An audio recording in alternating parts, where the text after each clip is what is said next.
তো দমদম পার্কের সেরা সেরা পুজো দমদম তরুণ দলের পুজো। তো সেই পুজোর ডিটেলসটা তোমাদের দেখাবো এই ভ্লগে। দেখতে থাকো এন্টারটেনমেন্ট ভ্লগ বিজয় চ্যানেলের।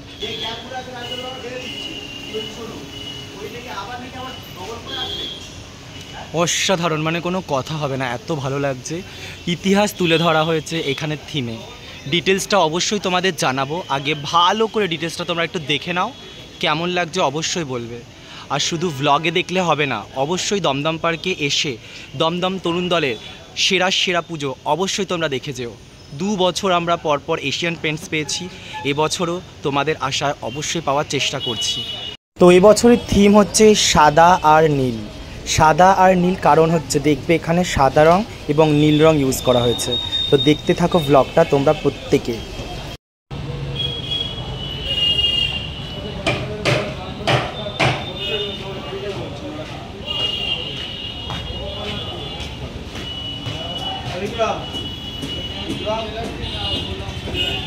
তো নীল বিদ্রোহ দেখো লেখা রয়েছে 1859 সালে, এবং তারই কিছু সুন্দর সুন্দর বইয়ের মাধ্যমে তুলে ধরা হয়েছে। প্রকৃত দেখতে গেলে এখানে নীল চাষটাকে তুলে ধরা হয়েছে, এবং পুরোটাই তোমরা দেখতে পারবে। আর কেমন লাগছে অবশ্যই জানাবে কিন্তু।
দেখো লেখাই হচ্ছে রবীন্দ্রনাথ ঠাকুর একে বাংলার বুননের শিল্পকর্ম বলে অভিহিত করেছিল।